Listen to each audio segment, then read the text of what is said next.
You're listening to Radio Mayapur with the best devotional, meditation, kirtan music, and inspirational podcast. This is Radio Mayapur. Okay, we are in Melbourne. This temple is called Radha Vallabha Temple. This deity is installed by Srila Prabhupada with Gornitai. Okay, my dear friend, welcome everybody. Today, I am very fortunate to be in Australia, in Melbourne today. And we are very fortunate, and I feel glad to meet my old friend, Prabhava Das, who has been, I know Prabhava Das for many, many years, and we did a lot of service together in Calcutta from maybe 80 onwards. But let me introduce him. He is born in Santipur, which is near Mayapur. It's only about 25-30 kilometers from Santipur. He's born in March 1962. He studied in Vrindaban and Mayapur Gurukul and joined in 1973 at the age of 6. So, Prabhu, we are very, very glad to have you with us today. And before we start, I just want to ask you, what was your life before you become a devotee? Before, of course, it was very. Thank you. Thank you. Before you join, of course, at the age of 6. Okay, thanks. Well, at the age of 6, you joined the Gurukul. So tell us a little bit your family, your mother, your brothers. Just say how you happened to join Hare Krishna, of course. But what was your life in Santipur? It's a small village, beautiful village, not so many people. How many inhabitants at that time? Maybe 500. Yeah. Well, it's more than 500. At that time? Yeah. But Santipur is a very famous place, we all know. And before I joined ISKCON, actually, I came to Mayapur with my mother. Oh, okay. Because Mayapur is very famous for Gaur Purnima. Yes. And today is Gaur Purnima. Today is Gaur Purnima. Wow. So we used to go, we knew about Gaur Purnima. Mm. So, and that was 1972, 71. And even though it's a small place in Bengal, Mayapur is very famous because of Chaitanya Mahaprabhu and Gaur Purnima. Chaitanya Mahaprabhu birthplace is there. Janmastan is there. So, and that place in Bengal where I was born, Santipur, is a very special place because it's not only a spiritual place, a holy place, but also is the Ganges running through. And yes. And Advaita Acharya's house. Advaita house. Plus that place is, those days in the 70s, it was more village-like. Yes. Not like now. All mud house and mud houses. Thatched roof. A lot of forest. Yeah, no. Trees. Very, very beautiful actually. Scenery even, Muchili. And I grew up there and I didn't go to school. Right. So I was only young. You are 6 years old. Yeah. So my schooling is in ISKCON. Right. Yeah. So that's. But let's tell everybody that number one, Advaita Acharya, is the one who prayed to the Lord to appear to save the people of Kali Yuga. He offered Ganges water to his Salagram Shila, doing puja every day, and Tulasi leaf, and he used to pray to the Lord, please come and do something because people are going to hell. You know, as the Kali Yuga progressed, he could see that the people are becoming degraded. So by his prayers, he called Lord Chaitanya, he called the Lord to appear. Of course, he didn't know Lord Chaitanya, he called Krishna or Vishnu to appear, Narayan or whatever, but then the Lord came.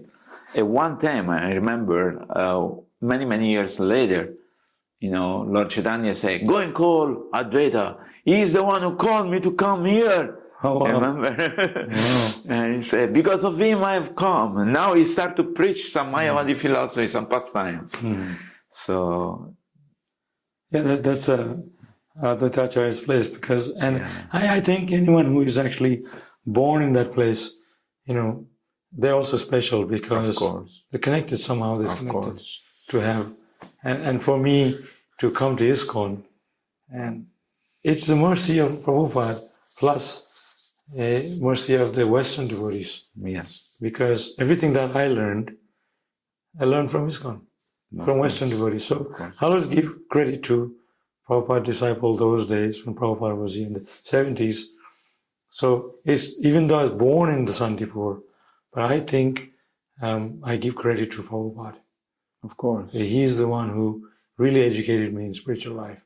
So everything that I learned about spiritual life, not because I was born in Santipur, that's only one thing, but all the thing I learned from ISKCON, from Western devotees. So I always admire the Western devotees for giving me this Krishna consciousness, for what I learned and what I have today, where I stand today because of that. Yes. From my childhood. So you were initiated in Mayapur or in Vrindavan? Vrindavan. In Vrindavan. So tell us the story, how you got initiated, because this, I know it's a funny, but at the same time very entertaining story, because you were helping in the kitchen at the time. How it happened? So when you got initiated, because you were small, how old you were? Actually, I had always, the day I joined, from the very next day I was chanting 16 rounds. Wonderful. So they had a program for Gurukul boys. I was the first one, 5 boys those days. Now they have hundreds. Yeah. So we sit in front of Radha Madhava and I would look at the deity and chant 16 rounds. So I'd finish, not looking anywhere else, just looking straight at the deity. So I always had that enthusiasm. Yes, the chanting. So one day, Jayapataka Maharaj, I joined at the age of 6 in 1973, and this was 75. 3 years later, Jayapataka Maharaj, he said, would you like to get initiated? So I said, yeah, I was very happy. So I went to Vrindavan. So that's where I got initiated in Vrindavan. Vrindavan that's the day when Krishna Balaram Mandir was just opened. Oh. The same day, 73. Ram Navami. In April. Yes. And that's a very special day because Srila Prabhupada not only opened the temple, more than 100 devotees got initiated. Plus, he went for a morning walk and then came back and he had a group photo in front of the temple. That photo appeared in the Back to Garden magazine. Okay. Have you seen that? No. Yeah. The devotees, Mataji is on the roof. Okay. And then there's a devotee standing in front of the temple, proper in the middle. I was actually sitting there. Wow. So that's the day I got initiated. Okay. So the initiation was very interesting because when they called my name, I told the story before to the devotees here in Melbourne. When they called my name, when I got up, everybody just stopped. They said, how can he's a small young kid get initiated? Age of 9. Yeah. So when I walked up, even Prabhupada, he was looking, where is Jayapataka? And somehow nobody was around. Yes. Because I feel Krishna put them away. Yeah. And then momentarily, Prabhupada closed his eyes. Yeah. And then he opened his eyes, he said, never mind. And he So says, cool. So cool. Yeah. I reckon he was consulting Krishna. Perhaps. Of course. That's my speculation. Of course. Then I had a piece of paper. I had written down in English, no intoxication, no gambling, no illicit sex, no meeting. Because at that time I didn't know English. Right. So they told me you have to tell Prabhupada in English and emphasis to learn English because all Prabhupada's books are in English. Yes. They didn't have so many books at that time except English books. So I didn't have the paper. I said, no meat eating, no gambling, and I got stuck. Everyone's looking, what's going on? So I told Prabhupada 2 English, 2 in Bengali. Oh, okay. Prabhupada was very happy. So I still remember this is what happened. And then he gave me my name. And the name is Prabhava. It's actually not a name. Because Prabhava is something that's describing. Okay. It's not a noun. Okay. Noun is Ganga, is noun. Right. It's the name of a river. Right. But Prabhava is the description of something. Influence. So I was thinking, how can that be a name? So I thought maybe he's wrong. So I said, can you say it again? And he said, Prabhava. In Bengali, you told him, or in English? In Bengali. In Bengali. বুঝতে পারিনি. Like, বুঝতে পারেনি, কিনা? Kina, বলুন. Sorry. He said 3 times. Because I couldn't get it. Prabhava is not a name I've never heard before. Right. Somebody has such a name as Prabhava. Right. So that's how I knew. That's how I got initiated in Vrindavan. So then you continue studying in Vrindaban Gurukul for how many years? I joined 73. From 73 to 79, I was in Gurukul in Mayapur. In Mayapur, okay, okay. 79 is transferred to Vrindavan Gurukul. Okay. For 5 years each places. Okay. So 5 years in Mayapur, 5 years in Vrindavan. And after 5 years in Vrindavan, 83, I was supposed to, I completely forgot Bengali. I like to speak. Because nobody spoke Bengali. Yeah, They spoke Hindi or English. Because when I joined, they were all foreigners. Right. So Bhavananda, he put me under Bhakti Char Maharaj, Naktala, remember? Yes. Calcutta. Yes. In Calcutta, we have a Sankirtan house. So I was with him. And Bhakti Char Maharaj said after 1 week, I said, let's just talk in English. It's too intense for him to teach me Bengali. Because he was already too busy. Yeah. So I never had a chance to learn Bengali. So I speak now, not that good. Not so good. So 10 years in Gurukul, both places. So what did you learn when you were in the Gurukul? A lot of things. Like what? Mayapur, I didn't learn that much. They said Mayapur is a place for service. Right. Seva. So I did a lot of cleaning, pot, cleaning, floor. A little bit of service. Yes. So when I went to Vrindavan, I really learned a lot of things. We did the Bhakti Sastri. Okay. Bhakti Sastri was the first time that came in ISKCON. We're the first batch of Gurukul to actually introduce Bhakti Sastri in Gurukuls. So I learned English, proper English. All my teachers from the US, English, grammar, little bit of Sanskrit, and then some mathematics, mostly English. So I learned mantras and a lot of things, those kind of things. But apart from that, you learn also practical things. Practical, yeah. Yeah, I mean, cooking and everything else. Cooking I learned here in Australia because they needed a Sunday feast cook. So they threw me in the kitchen. I said, I had no idea. That's how I learned. Okay. So what other practical things you learned? I could teach even the level of English I learned. I could teach actually. And services, Bhakti Sastri philosophy. I have that academy that we learn that level to be able to teach others. Nice. And later on, I also learned Bhakti Sastri again under Bhakti Atmatattva Prabhu in Mayapur. So I learned twice. So I have quite a bit of knowledge on Bhakti Sastri. So practical things, cooking, services, Bhakti Viksha to be able to instruct new devotees, Bhakta program. So a lot of things that are necessary to bring people up in Krishna consciousness. I feel personally that going to the Gurukul, because I saw both my son that went to the Gurukul in Mayapur also, and it's like going to the army. I was in the army for 1 year because at the time in 70, everybody had to go to the army. Those days. So then basically you're thrown there and there's a training camp and walking with boots, learning to clean stuff. And, basically you learn a lot of things, even though you think you waste your time, but actually it's practical and discipline. You learn discipline. Oh, yeah. Because everybody gets 5 o'clock, wake up, everybody takes bath, and you organize the bed, organize the almirah, shine your shoes, put new clothes, So this is something, discipline. That's one thing I want to tell you. The day I joined, it was very tough in the 70s. Yeah. 70s was very tough. Like we had to get up for Mangalarti, no sleeping whatsoever. So I was always tired at the time. Of course. Because I woke up so early.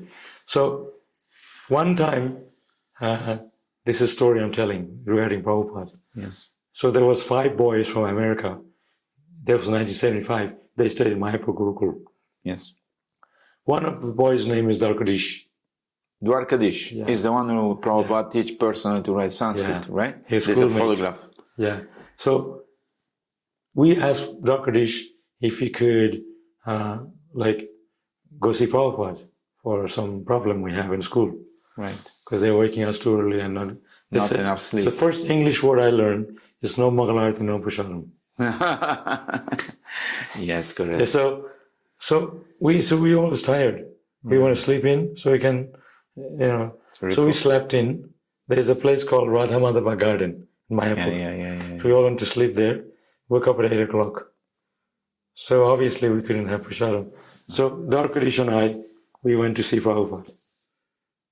In the Lotus building. Yeah. The second And floor. Prabhupada said, oh, no Prashadam. So he called Pankajani Janrivash and he arranged Prashadam for us. Mahaprashadam. Yeah. Nice. Muri, puff rice, Yes. halava, puri, sabji. Nice. Morning offering. And this is what Prabhupada eats for breakfast. Nice. We had that. So we never told this to the teachers. Of course not. So there was a lot of discipline, but we had to somehow find a way to take care of ourselves. Of course, of course. So it was interesting life for you at the time? Yeah, because my thing was that I came from a very humble background, village life. Yes. Also not very nice. So I thought, now we're going to live in a building, made out of bricks, and we're white people. We're going to have sandwiches and Western food like this. But I was wrong. Prashad was rice dal sabji. Yeah, really Khichdi. simple. Very simple. Very simple. They would make plates according to the number of devotees. They put all the prasadam, everything on it. They go, prasadam, and would come and get our plate. And there was no choice. We just had to eat what they have on the plate. Yeah. And that's it. No seconds. So those days were very tough. But what I want to say is we had Srila Prabhupada to inspire us. Yes. So life was austere because when you saw Prabhupada, every year he came to Mayapur, that was the inspiration for all of us for the whole year. Absolutely. So Absolutely. we didn't care what condition we were living, circumstances, austerity, we didn't care. Prabhupada made everything for us. We felt ecstatic. Just by seeing Just him. by seeing and be with him. And we used to look forward for Prabhupada's arrival every year. Of course. Whenever it happened, we put aside, we'd think Prabhupada's coming. Wow. Big festival. Yeah. So that's the main thing in the whole movement, actually, those days. It was quite tough. But Prabhupada was always in the background to inspire the whole movement. Yes. So what are the toughest time you went through when you were a kid? Let me ask you this. Actually, to tell you the truth, I didn't like the Gurukul so much. you know how it is. Yeah. And particularly Mayapur, we had to do a lot of work. And they said you had to clean all the toilet in the long building when it first built, 76. Yeah. All the toilet in Lotus building, beginning, sweep the road. There's a lot of work. Yeah. So academic was very little. Yes. But I didn't mind. But the thing was, there was a lot of work. I always wanted good prasadam. There was not enough. And if you want a halava, puri, sabji, we had to wait for Janmashtami. Yeah. Prabhupada Vyas Puja. So those are the very tough time. My favorite thing is prasadam, Of course. like everybody else. Yes. And when you're a kid, we all want good food. Of course. And we never got enough. But like I said, we survived. cherish Krishna consciousness. Yeah, of course. But somehow we always want prasadam. But then we met again in Calcutta. I remember I was a temple commander and you came and we used to go and we started the Food for Life. You remember? Tell us some story about that. 83. 83, yes. Oh, yeah. It was a lot of fun, isn't it? Yes. Because you were on top of the jeep with a microphone speaking Bengali with an amplifier. And me and Dhruva, we prepare everything, the khichdi, put these big drums, we call it noka, a boat of khichdi, and we go in front of the GPO, which is General Post Office, which was built by the British, a very beautiful building. And people used to come, remove their shoes and take a dona or a small leaf with Prashana, very respectful. And you were preaching on top. I don't know what you're saying. I didn't know Bengali, but I remember you were very powerful and people used to come and listen. So tell us what you remember Actually, at that time. That 1 year I stayed in Calcutta, 83.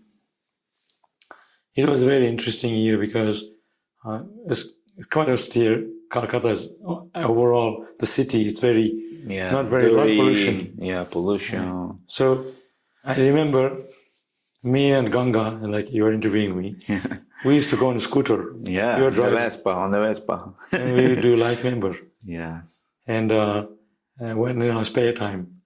And then afternoon we would do Food for Life. For Life, yes. So that year was very intense, but I liked it because I was fully engaged in Krishna consciousness. Get up early, do all our rounds, do Food for Life, go make life members.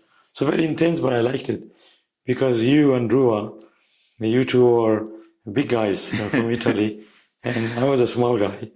But I really liked your association because you were like two main person to inspire the whole temple.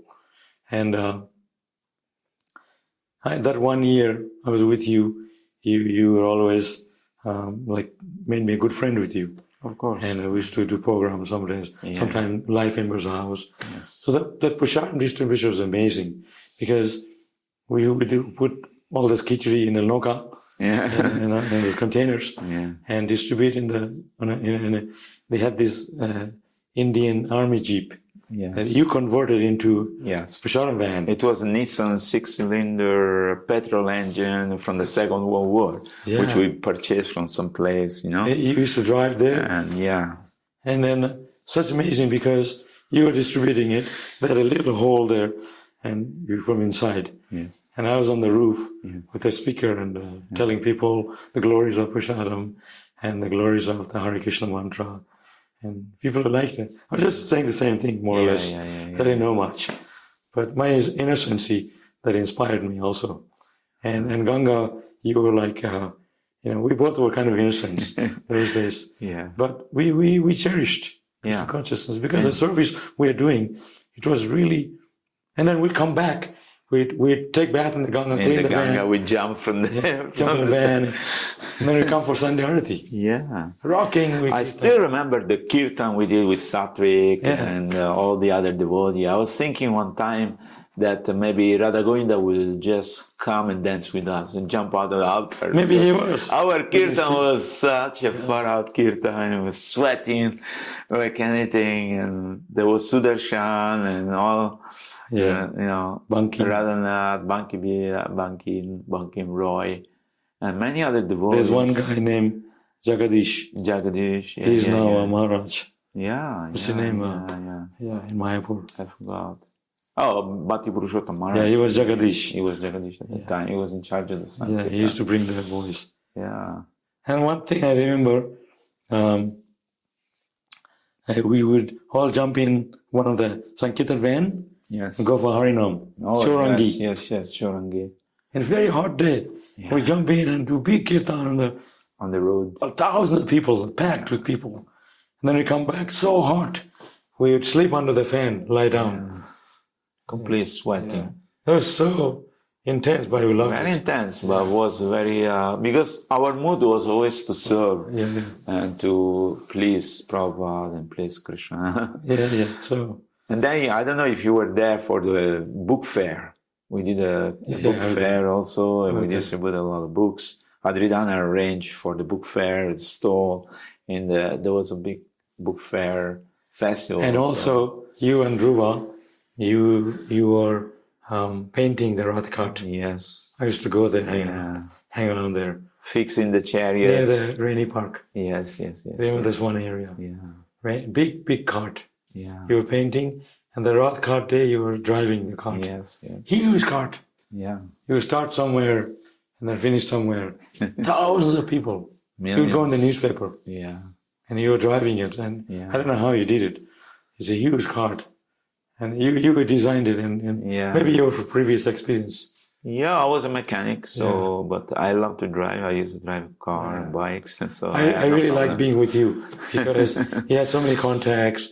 The Indian people liked you a lot because you were a big guy and Italian, and people really liked you. So, and I was with you, and I remember some life member gave you a car. Oh yeah. 1946 car, Aston Martin, and there was an upcoming rally in Kolkata from vintage car. So I went to this life member, Mr. Agarwal, I think. You have any photos of that? Or? I have a photo, actually, it's inside the book of Indian tourists, something, they published the book and with the photograph is there. And then we fixed this car, was a junk, basically. We fixed the engine, we fixed everything, we make it work, and then we repainted and we wrote on the logo, doesn't go too fast. Be happy. No, it was not going maybe 60 kilometers speed, but it was old, but nice. And then we did the rally and people took photographs of this, dressed as a devotee. We want to participate in this, Yeah, because you done up the car really nicely. Yeah. You done it up. And then me and you were going in that car. Yeah. And it was very smooth. Yeah. It's all open. Yeah. There's no roof. There was no roof, yeah. Yeah.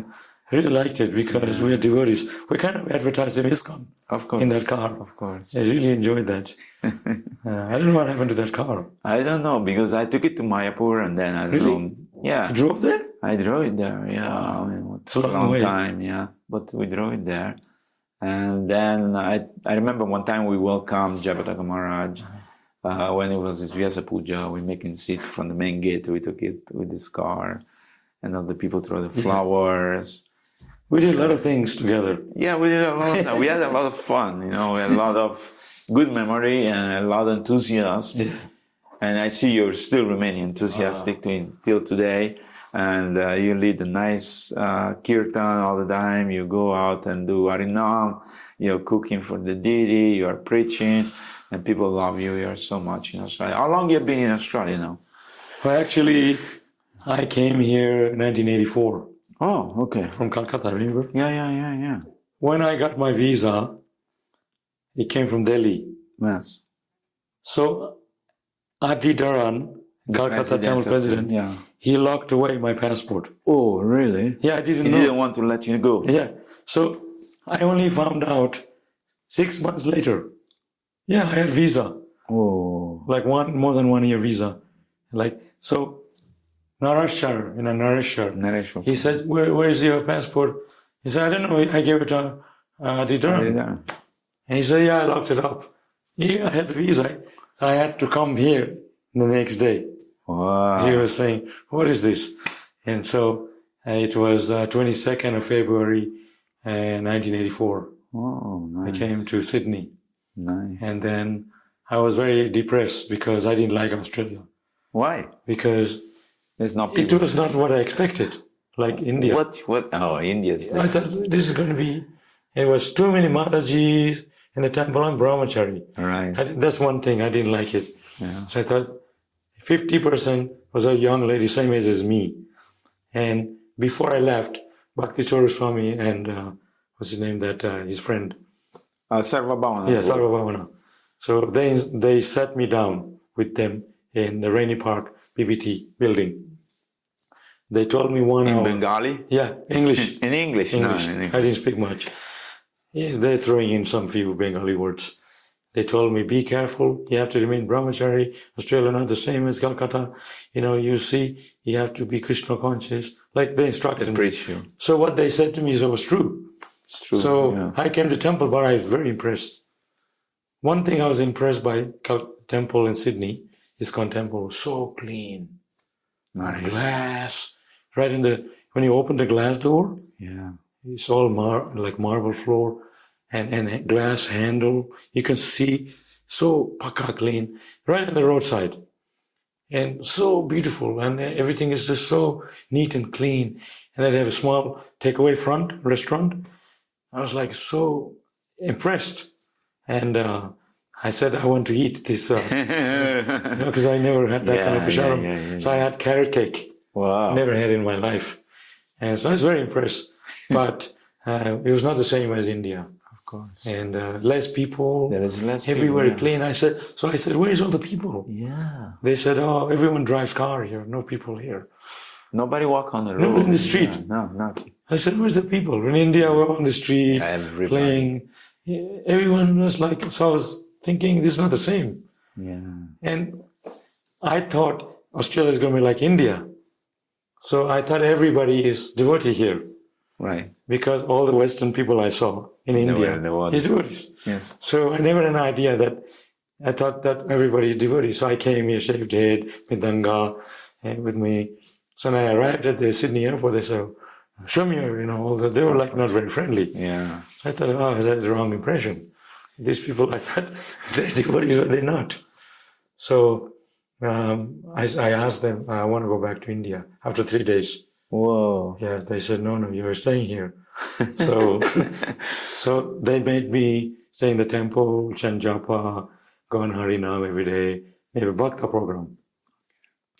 So they're very tricky. They said that once you start liking it, then we'll send you a Sankirtan and selling stuff.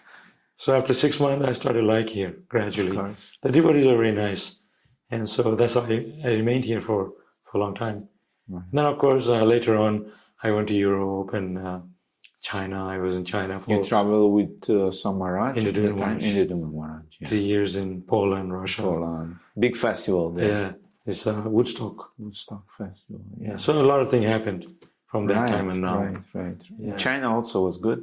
China was... Actually, what happened... I had some issue here in Australia in 1988. So I asked Tamal Krishna Maharaj, because I always knew him from childhood. People was very scared of him. I was never scared because I knew him from childhood. Yeah. And he was very nice to me. So I thought, let me ask him, consult him. So he was in the UK, he was studying. And so I called him. So his servant said, he called him at 4 o'clock at local time. And you can talk to him. Sure. And so I called him at 4 o'clock. So I said, Maharaj, I'm tired of Australia. I want to go to America. Can you give permission to go to Dallas? Because that's where he's GBC and Guru. There. He said, no way. You go to Hong Kong. Because we need the Ritvik issue. So they needed help from me. I said, no, Maharaj, not Hong Kong. I'll go to America. He said, no. So he preached to me to go to Hong Kong. So that was 1999. So I went to Hong Kong, stayed there for 5 years. And then he came there the last time I saw him, 94 maybe. 2005, sorry. And before he passed away. Yeah. So he says I can go to China also. So after 5 years, I got tired of Hong Kong. It's a very intense place. A lot of people. Yeah, a lot of people living in small areas. And small countries. And so I consulted an astrologer. Whoa. Yeah. And what he told you? So I asked him, what do you think? Because I was taking very seriously, Tamal Krishna Maharaj wanted me to stay in Hong Kong. But I got tired. I want to go to somewhere else. He said, go to China. China would be good for you. Big place. Yeah, big place. And you have fame in your hand. So he said, teach yoga there. Oh, the astrologer told you? Yeah. Wow. So you go and teach yoga, you'll become famous, you'll make money, everything will come. You just leave this place. This place is not feng shui for you. It's wrong place. Yeah. That's Kiljoti, what do you call that? The area is not suitable for you. Right. For livelihood and even spiritually. So I thought, that's a good idea. So I didn't tell anyone, he told me that. Because the temple were very angry with him. Yeah, of course. So I went to China, and it was very tough for me. So I was teaching English. Wow. I had a certificate from here, teaching English, TESOL. So I teach English for 5 months. I got tired of it because you have to prepare so much. It's like writing a book, like Bhanu Maharaj. All the time writing and studying and making sure, preparing. That's not me. I can't do that. So he told me about yoga. So I went to Rishikesh. Yeah, serious. So I learned yoga, the concept. I already knew the asana. You did like 200 hours? Yeah, I did 400 hours? I did for 6 months nearly, yoga. And they give you a certificate? Yeah. So you are a master in yoga? Yeah, I can teach yoga here anywhere in the world. Right. So I came back. You can imagine, I had 30 classes a week. That's a lot. 5 a day. That's a lot. There's 5 hours. Yeah. Plus in between time. So I finish, I run for the next one. Another one. Well, you have classes, private classes or this is what I'm going to get to. Okay. So at first I was teaching clubs, like a yoga center. Already they do yoga. Yeah, like they have Like they have a Big hall. bodybuilding machine as well as yoga center. Right. That kind of place. Yes. So I had all this bodybuilding people. I had friends with facility. Facility I could use. So they have a yoga center as well for people who want to do yoga. It's all Chinese. China. That place is called Guangzhou. 2 hours from Hong Kong. Yeah, famous place. Yeah, famous place. And then, because I spoke English, so they went to teach American school, international American school in Guangzhou. So I was teaching all the teachers at the end of the day when they finish the schooling. Because they don't know much. Yeah, they get the stress. To speak. So then there was one American guy, he had knee issue. So he saw many people, they couldn't help him. I said, you just sit, you don't have to do anything, just try. Maybe something may help him, they'll get better. You never know. Yeah. So he sat down every day. One day it clicked and he felt good. Become all right. And he said, wow, I feel good. And so he made me famous. Oh. He put in all the thing. So pretty soon, like I had so many Westerners who want to do private class. So I charged them $50 an hour, US dollars. And they don't mind. They have the money because they're all expatriate. They're working for big companies. Work for big company. A CEO. So I dropped all those small classes in the Chinese. So I had so much classes. So many clients. Less class, but more money. So I was making more money than a bank manager in China. Ooh. Yeah. Like something like 4,000 US a month. That's a lot. And 20,000 local money. Anyway, so so I made one friend. He's from Holland. His wife's American. That guy, his mother-in-law, she is the manager of all Asia P&G. What is P&G? P&G is Procter & Gamble. Oh, it's a Procter company. & Gamble. Yeah. It's a big famous company. They produce the shampoo, so many things. Yeah. All the different things you buy all over the world. Yeah. And so she came to visit her son-in-law. And so I made friends with her. She said, oh, I like yoga. Yeah. So then I was teaching yoga to her and her son-in-law and her daughter. So I had 5 classes a week. So anyway, so she, her husband came, big American guy. They own a property in Michigan. So he said, no, I'm not into yoga. I do jogging, bicycling. I'm not into that yoga kind of thing. So I said, come on, just give it a try, So he sat down and did yoga a little bit. Well, his son-in-law and me. And he said, oh, I like it. So he started to do yoga with me. And then so his wife was doing, he was doing his daughter and his son-in-law. So all this thing. The whole family. Yeah. Then I left China, come back here. And one day he called me. He said, hey, Peter. And I was calling him Peter. Yeah. And so he said, I got a yoga center in my place in Michigan. He owned a big property in a river. He said, a yoga center on the roof of my house. You can come and Peter, you can come and teach here.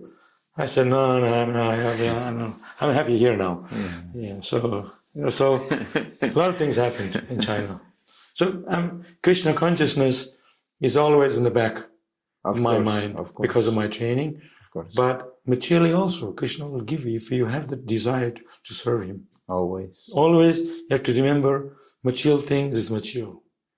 The spiritual thing, because of that, material thing come. Some people have this idea, how I'm going to support my family if I become a Hare Krishna. Yeah, no. That is nonsense. Because look at my case. Yeah. Everything came. I think some people, they think, let me become rich and then I'll serve Krishna. But then on the process, they get lost. Exactly. And they never become Krishna conscious. Yeah. So the Krishna consciousness should be the foundation of our life. And then whatever we need, Krishna will give. The faith is there.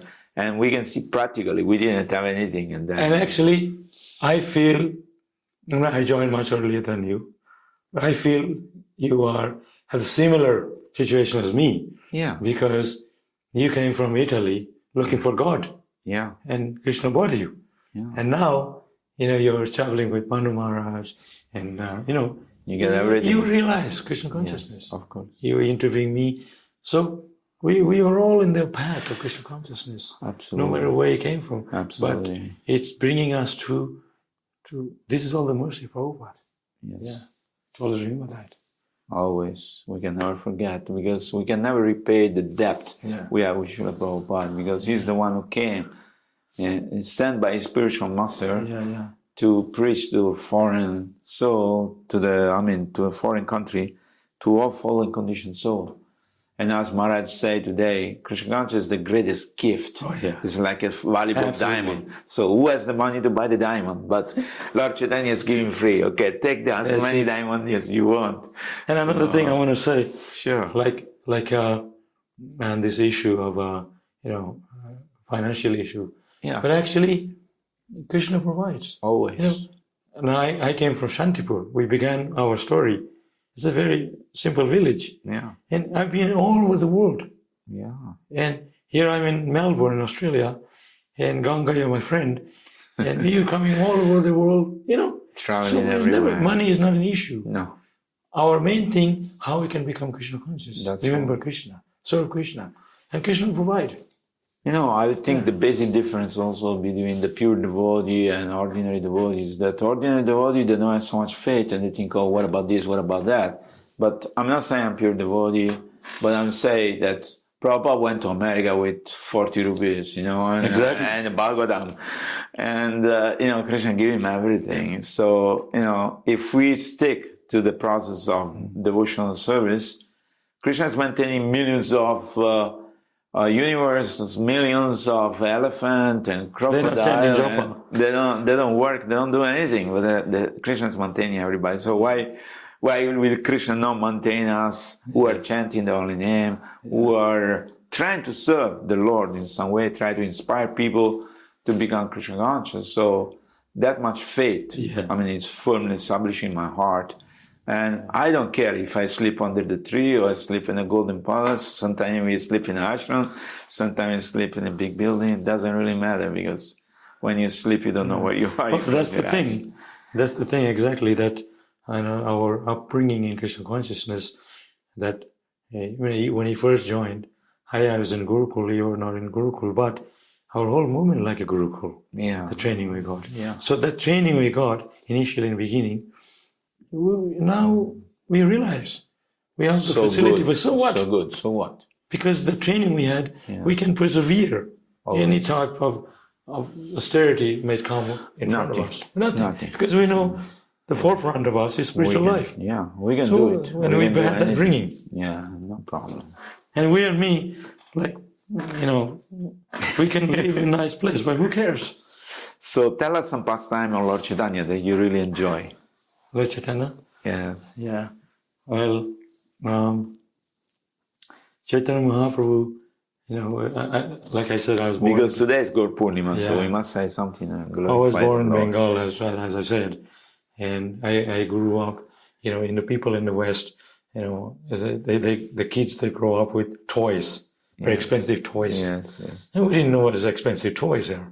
So my parents bought me Gaur Nitai. Did you Gaur Nitai? Wooden Gaur Nitai. Oh, wooden? Yeah. Oh, nice. If Gaur Navadip, they sell it for a matala. Small. Wooden Gaur Nitai, the kids for kids. Yeah. So I had wooden Gaur Nitai, and we used to cook in the people eat from coconut shell. Yeah. From the shell. That's the pot. Yeah. We cook sand. We said, this is sweet rice. Stuff like that. Yeah. And one time I remember I put gamsha on. So I was saying, I'm Radharani. I dressed up with a gamsha. Stuff like that. Yeah. So we had that culture, spiritual. We were brought up in a spiritual life. In Bengal, Gaur Nitai is very popular. Of course. And in our village, Santipur, there was two boys. Their name was Gaur Nitai. Because they're twins. Oh, Gaur Nitai. There's no one here like Gaur Nitai. Yeah. But we knew Gaur Nitai is, they're Krishna Balaram. Yes. They're eternal brothers. Yes. So there's one story of Lord Nityananda, actually. Okay. 500 years ago. Okay. This happened. But this story actually took place 5,000 years ago. So Lord Nityananda and this cowherd boy, they were having a race around Govardhan Hill. Did you hear that story? No, I don't know. So they were hide and seek. When they are kids, they do hide and seek game. So this boy was hiding in the cave of Govardhan Hill. This happened 500 years ago, and he You mean Krishna Balaram? Balaram. Yeah, Sorry, Krishna Balaram. Krishna Balaram. Yes, Krishna Balaram. The cowherd boy and Nityananda was Balaram. Yeah, 500 years ago. Yeah. I mean, 5,000 years ago. 5,000 years ago, they were Krishna Balaram. Yeah. So 5,000 years ago, Balaram was having a hide and seek game with one of the cowherd boy. Right. So Lord Balaram was running, and he had to find him. So he never came back. Balaram never came back. So the boy was Searching. Yeah, searching. And so then 500 years ago, Lord Nityananda came. And Lord Nityananda saw him. He said, "Oh, I am Shubal." He said, "Well, you're not Shubal. Your Shubal is really tall." Because it's Satya Yuga, beginning of last Tetra Yuga. Tetra Yuga and beginning of this Yuga. Kali Yuga. And so Lord Nityananda said, I am Balaram. I am from that time. And now I came as Nityananda.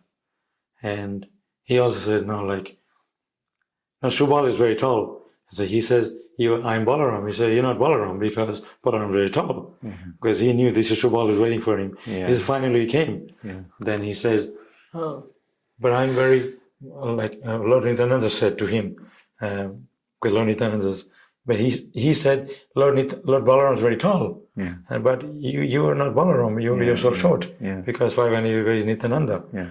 But he says, I'm Shubal, I'm very tall. So he said, I want to test you if you're actually Balaram. So we'll have a race around Govardhan Hill. So then Lord Balaram as Nityananda, 500 years ago, they had a race. Obviously Lord Nityananda won. Yes. And Shubal was very tall. And he said, okay, I accept you as Balaram. But I said, I have a problem because I'm very tall. So what do I do? So Nityananda said, no problem. I'll put my hand and I'll push you down. Make you down. Yeah, so this is one story. And from that 500 years ago, Lord Nityananda. And of course, Lord Chaitanya Mahaprabhu, there's so many stories are also Lord Nityananda and Lord Chaitanya, they're absolute. And of course, Jagai Madhai Maharaj was telling the story. This is my favorite story actually. How when Lord Chaitanya Mahaprabhu embraced Jagai Madhai, yes, momentarily it became dark. Lord Chaitanya is golden, because he is observing the sin. They're so sinful that even golden form of Lord Chaitanya momentarily turned dark. Yeah. So he is observing. And so this always reminds in my mind that how Chaitanya Mahaprabhu is so kind. We were talking about it this morning. Mercy. Mercy. And Audarya yeah. And Jayapataka Maharaj, he told one story how Lord Chaitanya Mahaprabhu, he had the power to convert the animals into Jarikhanda forest. Dancing, make them dance. And exactly what Chaitanya Mahaprabhu did, actually Srila Prabhupada did. Because these people in New York, they're worse than animals. Yeah. Right? Correct. And Prabhupada made them devotees. Yeah, amazing. So I'm not trying transformation. I'm not saying the power of transforming people. Yeah, I'm not saying Prabhupada is like Krishna, but he has the Shakti. Yeah, the power. Yeah. The power to transform. So this is my favorite story, Jarikhanda forest. And Lord Chaitanya, he had, Jayapataka Maharaj was saying once that he used to look at the people and with his eyes, he'd look and go through the people and all down the road, he turned them into Vaishnava. Yeah. Right? Yeah, by his desire. And this Prabhupada did that. Prabhupada also did that. So this is my favorite, how Chaitanya Mahaprabhu, so merciful. Beautiful. But tell me your impression when the first time you saw Srila Prabhupada. Oh, Prabhupada? Actually, a lot of things. But this one story I always told the devotees that that's one thing those days that Prabhupada, when he used to come, everyone would be preparing for his arrival. Yes.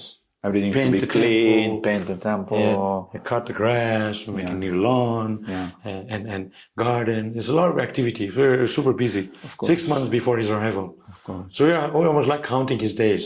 Yes. Oh, Prabhupada's coming, Prabhupada's coming. It was so intense. And so, and even, I mean, I came from our background in India. We see many sadhus. Yes. So that, well, I mean, Prabhupada, so what? I had that kind of just thing. another sadhu. But yeah, no sadhu. But all the Westerners like, Prabhupada's coming. He's not the same. He's different. So okay. So then, you know what I mean? Yeah. So, they had this thing, I think it was 76 or 75, when they first opened the gate. You know, there's the main gate. Yeah. There's a picture of it. I have it. And so they had a kirtan group arrive for his arrival, for his reception. So if you go down the gate, go towards Yogapit, the road will turn. Yeah, there's a small turn. Right? There's a small bridge. Next to that, there's a big banyan tree. Used to be. Now you know it's that? carried off. Yeah. That fell from the storm. Yeah. So they asked me go down there with a red flag. So when you see Prabhupada coming, wave the flag so we can get ready instantly. Yeah. So then I went there. So I told the story to the devotees here. So even hours went by. There was nobody coming. And that time was very rural. Yeah, there's no car. Only bula carts and rickshaws. So I thought, I woke up so early, I was tired. You can get a really good sleep under a banyan tree. Of course. Cooling and on a hot day. So I thought I'd have a nap. So I was just about to snooze. And I heard this, "Hey, Haribo, wake up!" And there was somebody walking with a danda. That was Tamal Krishna Maharaj. Ooh. Wake up! So Prabhupada, they had 3 cars. And the middle car was Prabhupada. And they had a decorated Prabhupada car with a flower garland. And all the, like when people get married. They decorate the car with flower. Yeah. And in front of Prabhupada. You with the flag? Yeah. So I was waving the flag. Prabhupada's here. So I was running behind. You know, they can't drive too fast. So I could practically run with the car. Because the road was very small. And not only that, you can't drive too fast. So I could run with it. And they all got ready, and I got there. And so Prabhupada got out of the car. I was looking at like, wow. And this is, and he was surrounded by all the Western devotees. Yeah. I wasn't actually looking so much at Prabhupada, I was looking at the Westerners. You know how it is? Yes. Like when you go to village. Yeah.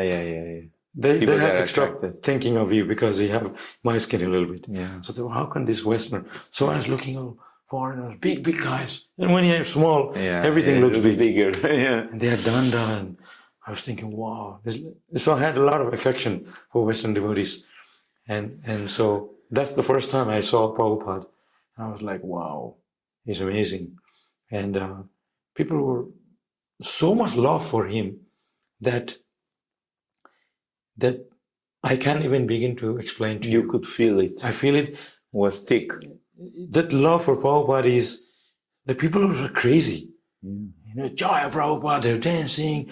People like, how we have ecstasy. We have the Guru Puja today. Yeah. It's not like when Prabhupada was there. Yeah, actually, Prabhupada is on the throne. Of course. Even in the Murti. Yes. So imagine Prabhupada actually sitting there. So we would put flour on him. So he had his dhoti, actually, like this. So we weren't putting flour on his feet. Yeah. He was collecting on his chadar. Yeah. And a big pile of flour. Sometimes the devotees give him vases. Yeah. So I was thinking, what is he going to do with it? So he was roaring, Jaya, bro. You never see anyone touching the floor. They're all up in the air. Jumping, they were crazy. Jumping. And Prabhupada, when Kirtan got roaring, he threw that thing, that vase. The flour, the face, he threw it. Yeah. And you don't find any of the flour that land on the ground. It ran in the air. Yeah. Everybody's trying to get it. So I had a lot of, I thought this is not ordinary. Like the devotees told me, like I saw so many Indian sadhus. He was very unique. And I thought, like, very, very good feeling of being him. And I was crazy for him too, like everybody else. So when Prabhupada would finish the class, Bhagavatam class, they say, you sing, Jaya Prabhupada. That's all. Till he gets to his room. Yes. Up the steps, you know that? Yes, building. going up and all this. Jaya. I was really crazy. Like you see now, it's nothing. I was very young. And then he said, stop, he's already reached his room. So, and then when you come down, I was singing. They always select me because I was like pagal, totally mad. So I always, the devotees told me, be enthusiastic. That's just the criteria to attract Krishna. So I literally actually had that. So what is the secret to remain enthusiastic? That is a very secret word. What pills you're taking, what you're not taking any drugs and all that, but how you remain so enthusiastic throughout the year, throughout your life? I think because I aspire, like I said before, what we learn in the childhood, that sticks in us. That's always remains in us. So even at my age, I'm now 57. I was just a few days ago, I had birthday, big birthday party here. Nice. Like a Vas Puja, I don't know. Anyway, so enthusiasm is, of course, Maharaj was saying this morning, by hearing, by associating, and by increasing in faith. But somehow, I don't know what it is. It could be something from past life. Must be. It triggers me to be just fired up. And, so one time, actually, I actually died in the kirtan in Mayapur. Really? Yeah. You mean died? Like, I don't know, Your I couldn't heart breathe. stopped. And heart stopped. I was not here. I was up here. Like they have this fast life. Out of body experience. You heard that? Yeah. So I actually had that. So in Mayapur, you have to be fired up to do Sandhya Arati in the 80s. So I went there. I said, I'm leading today Sandhya Arati. So, and at the end of Sandhya Arati, at the end of Nishinga Arati, they go around the temple. Yes. So you come behind Radha Madhava, there's an area, it's very echo. Yeah. Very echo. Big sound. I was really full on. And all the echo was going in me and I couldn't hear myself. And I fell unconscious. But this Hare Krishna, Hare Krishna is a very long, right? When he finished by the time. Yeah. So I actually passed away. And nobody paid attention to me because they were dancing. They thought this guy is just like that. Yes. I was like this. So I was up here. You can see yourself and everybody. Yeah. I saw everyone. At the end of the mantra, I came back. Oh. Yeah, that's what happened. Because when it's long, because Hare Krishna, Hare is too fast. Yeah. Hare Krishna. So by the time you finish, it's almost like 30 seconds or more. Yeah. So I came back. I kept going, Hare Krishna, Hare Krishna. So the enthusiasm comes even more when you see other people enthusiastic. Of course. Of course, that you have to attend a program. You have to be with the association of devotees. You see others how they're conducting Krishna consciousness. You learn from them. And in my case, of course, I had the association of Prabhupada. I had that enthusiasm throughout my life. So everything I do that. Cooking, yoga, you put whatever. your heart and you put your love, whatever you're doing. Yeah. So that's the secret. That's the secret. The love. And I don't know if I love or not, but I feel good when I do enthusiastic. Yeah. I just feel good myself. Of course. You sang in the kirtan. It's not like ego or anything. I just feel good. It's natural. Yeah, natural, yeah. Wonderful. It's a good question. Yeah. So wonderful talking to you. We are coming to the end of our podcast. So give a message to all the people who are listening to this podcast today, Prabhu. Yeah. What is a message? Inspiring message. The thing is, keep searching for Krishna consciousness. Like I said, keep the enthusiasm, keep the momentum, spiritual momentum, and the spirit of Krishna consciousness, and be in the association of devotees. Today's Gaur Purnima. And we can learn from God himself. Of course. We see Chaitanya Mahaprabhu, hands in the air, sing and dance, surrender to Krishna. God himself. Why is it so necessary for Krishna to advertise himself? But he's not advertising. He's showing this is the way to get the love of God. Surrender to Krishna, hands in the air. So my message is keep that spirit, no matter what age, that No matter which country, which place, what race, whatever. Krishna will inspire from within. When you show that, express that enthusiasm from the heart, Krishna will inspire us. But we have to enthuse each other. But that enthusiasm comes, my message is that associate devotees, sadhu sangha, sadhu sangha. Sadhu sangha, sadhu sangha, Sadhu sarva shastra sarva satra koi, lava matra sadhu sangha, sarva siddhi hoy. Means you can achieve all perfection just by being in a moment of association. And sometimes I think, well, how can it be? But you have to give it a try. It is. If you're away from temple, how are you going to get it? Yeah. You come here first. Come in the temple, associate with devotee, do service, try to do some service for Krishna. Also, when you come to the temple, come in that attitude. Just like when you go to the temple room, you leave your shoes outside, right? Yes. So you leave your anartha, your whatever in your head, ego, these, that. Leave it out. This is for Krishna. I'm coming to serve Krishna. I'm yours. Krishna. So when you come with the attitude, that you'll feel enthused. Of course. Automatically. But yeah, it's all in the mind sometimes. It's not a mind game. We have to give up this attachment to material things we attach to. That's blockage. So our attitude is very important. Yeah, spiritual attitude. Yeah. We have to develop spiritual Krishna conscious attitude. Wonderful. There's a lot of things I can say, but this is how I enthuse myself. It's not like I'm so good. No. I enthuse myself by talking to you and doing this podcast. Yes. And devotees can hear all over the world. So open the thing and listen to it. Sure. What we have to say, to the message. Thank you so much, Prabhu. It's been a great pleasure to have you with us today. Yeah. And I'm sure we'll continue to do podcasts next time I see you again. All right? Srila Prabhupada ki jai. Gaur Purnima Festival in Melbourne ki jai. Thank you so much. Hare Krishna. Hare Krishna.